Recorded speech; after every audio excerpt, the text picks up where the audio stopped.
Kembali lagi di Cerita Cinta Channel. Jangan lupa like, comment, and subscribe ya. Terima kasih. Padma masih di atas ranjang tanpa mengenakan apapun.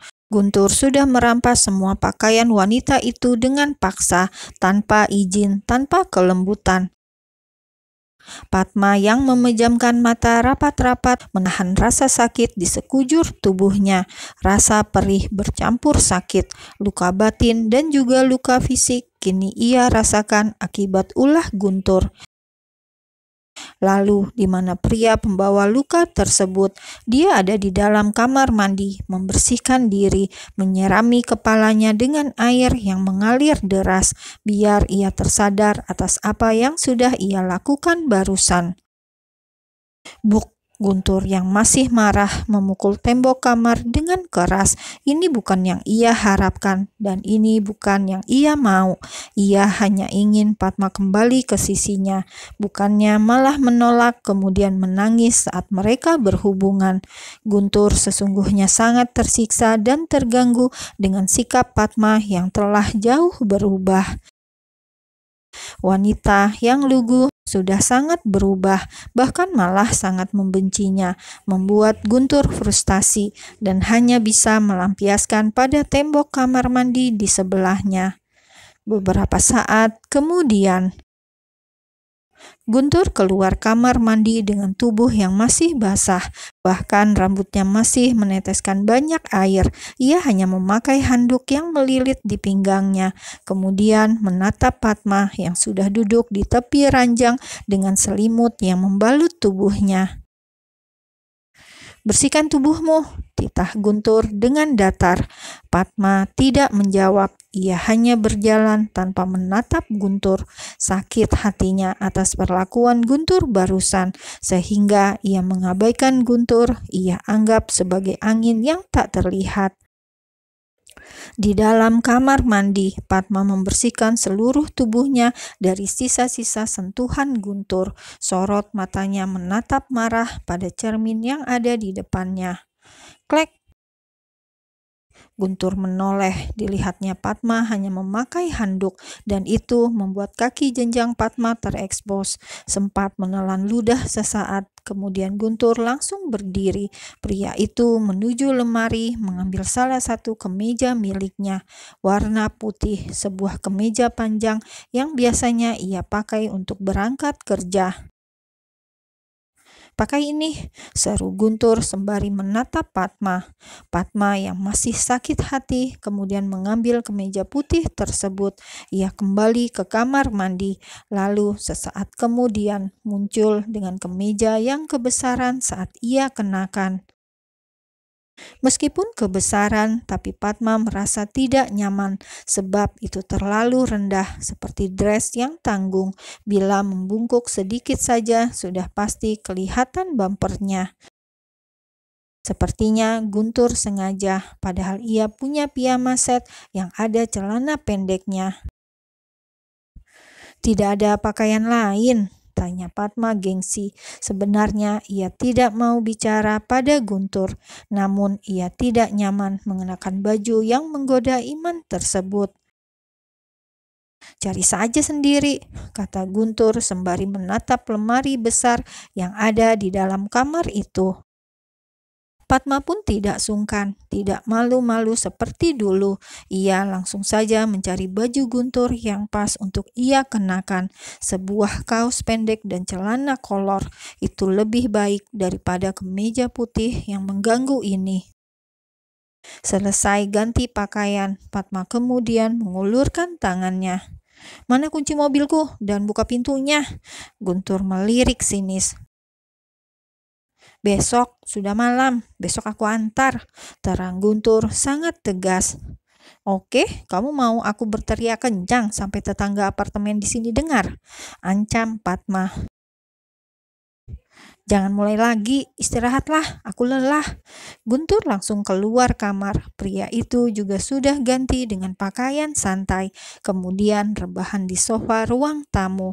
Ia malam ini akan memenjarakan Padma di apartemen miliknya. Padma tambah geram. Ia kemudian menyusul Guntur ke ruang tamu. Baru akan melabrak Guntur, ponsel Padma berdering nyaring. Buru-buru Guntur berlari, ia merampas ponsel milik Padma. Sebuah panggilan video masuk dengan nama ibu. Namun yang muncul di layar kaca saat Guntur mengangkat telepon tersebut malah wajah seorang anak perempuan yang cantik. Kenny? Melihat putrinya walau hanya lewat video call ternyata cukup menohok hati Guntur. Pria itu sampai tidak bisa berkata-kata, memalingkan wajah sesaat, kemudian mengusap wajahnya dengan berat. Padma yang marah merampas kembali ponselnya, kemudian melihat Kenny yang terlihat bingung. "Ibu, kok belum pulang? Tadi itu siapa, Bu?" Padma mau menjawab, tapi lidahnya keluh, apalagi saat melihat Guntur yang masih syok. Itu Padma sampai gagap. "Ibu, itu tadi siapa, Ibu?" Hati Guntur terkoyak, anaknya tidak tahu dia siapa. "Padma," ucap Guntur dengan suara berat. Pria itu kemudian terduduk lemas di depan Padma. Apa yang dia lakukan? Batin Padma seketika langsung beringsut. Padma tersentak kaget ketika Guntur terduduk lemas di bawah kakinya. Ia mundur menghindar dari Guntur. Setelah apa yang terjadi, rasanya pria itu hutang maaf ribuan kali. Apa ini cara Guntur minta maaf? "Mengapa kamu pergi meninggalkan aku?" Padma langsung tertegun. Dia memperhatikan Guntur yang masih terduduk lemas dan berbicara dengan nada yang mulai rendah, tidak meledak-ledak seperti beberapa saat yang lalu. "Mengapa kamu meninggalkan aku saat aku berjuang untuk kalian?" tanya Guntur lagi. Kini ia mendongak menatap wajah Padma. Padma sendiri langsung menoleh, memalingkan wajah ketika Guntur menatap ke arahnya. Padahal dia tidak pergi, dia diusir. Ditambah itu ulah Bella. Ingat Bella, Padma kembali emosi. "Itu sudah berlalu, mari saling melupakan," ujar Padma dingin. Guntur mencebik, kemudian perlahan bangkit. Ia kembali berdiri, kemudian menuntut jawab dari Padma. Hanya saja kini mulai kalem. "Bagimu mungkin sudah berlalu, tapi tidak untukku," ucap Guntur lesu. Padma menarik nafas panjang.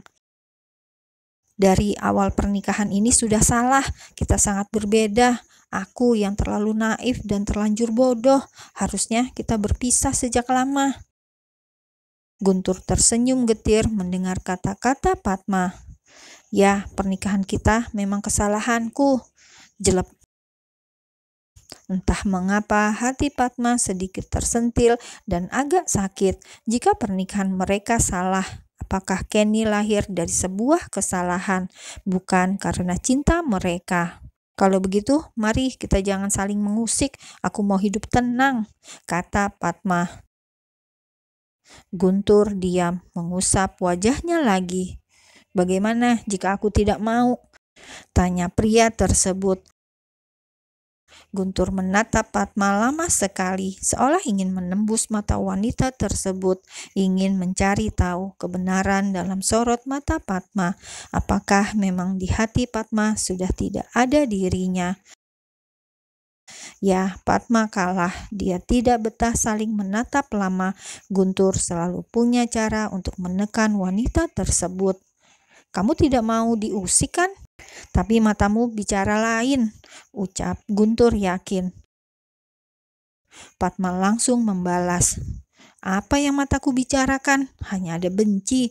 Itu yang aku rasakan dulu dan sekarang," terang Padma tegas. Mana mungkin kamu membenci ayah dari anakmu. Kalau kamu berbohong, kamu perlu belajar," ucap Guntur dengan nada menyindir. Guntur seperti di atas angin. Dia begitu yakin meskipun Padma mendorong keras dirinya, ia tahu masih ada dirinya di hati Padma. Mata wanita itu tidak bisa menipu. Padma sekarang tidak bisa menatapnya lama. Tidak akan bisa, karena Padma tidak bisa berbohong padanya. Padma, jangan lemah, jangan tunjukkan kelemahanmu di depannya. Padma berusaha menguatkan diri. Dia tidak mau seperti dulu, terluka seorang diri karena terlalu mencintai Guntur. Kring, kring. Ponsel Padma yang sempat mati kini berdering lagi. Padma langsung mengangkat teleponnya. Ia juga menjauh, tidak mau Guntur merebut ponselnya lagi. Iya sayang, Mama pulang. Tunggu ya. Setelah mematikan ponsel, Padma bicara baik-baik pada Guntur. Aku minta dengan baik-baik. Sekarang kembalikan kunci mobilku dan buka pintunya. Guntur langsung beranjak, kemudian mengambil dompet. Ia lalu berjalan keluar, berjalan mendahului Padma. Cepatlah, kata Guntur sembari menoleh ke belakang. Padma berjalan pelan karena masih terasa perih di bagian sensitif akibat ulah Guntur. Yang penting ia sudah keluar dari apartemen, ia sudah merasa lega. Saat di parkiran mobil, Guntur membuka pintu mobil Padma dan langsung duduk di balik kemudi. Aku bisa pulang sendiri, mana kuncinya? Pinta Padma. Aku ingin bertemu putriku, ujar Guntur tegas. Padma melihat ke sekeliling, mana sepi, tidak ada orang. Akhirnya ia naik saja. Mana alamatnya? Padma melirik, kemudian mengucapkan sebuah alamat. Tidak lama kemudian mereka berhenti di depan sebuah perumahan. Portalnya sudah ditutup. Padma pun keluar. Lama sekali ia bicara pada petugas security hingga Guntur curiga dan akhirnya turun. Sebab ada 2 security yang terus menatap mobil yang ia kendarai. Rasa curiga itu membuat Guntur langsung turun dan mendekati mereka. Bisa kita pergi sekarang? Tanya Guntur. Padma melirik security, kemudian mengangguk. Padma jalan cepat mendahului Guntur. Begitu ia masuk mobil, ia langsung mengunci pintu dari dalam. Tok tok tok. Buka! Padma langsung memundurkan mobilnya, lalu melaju meninggalkan Guntur di depan komplek. Ia sempat melirik spion. Guntur terlihat sangat marah, namun entah mengapa Padma sedikit merasa puas. Ketika mobil Padma sudah melaju jauh, Guntur mengumpat kesal. Ia semakin geram tatkala 2 security menatapnya seperti penjahat.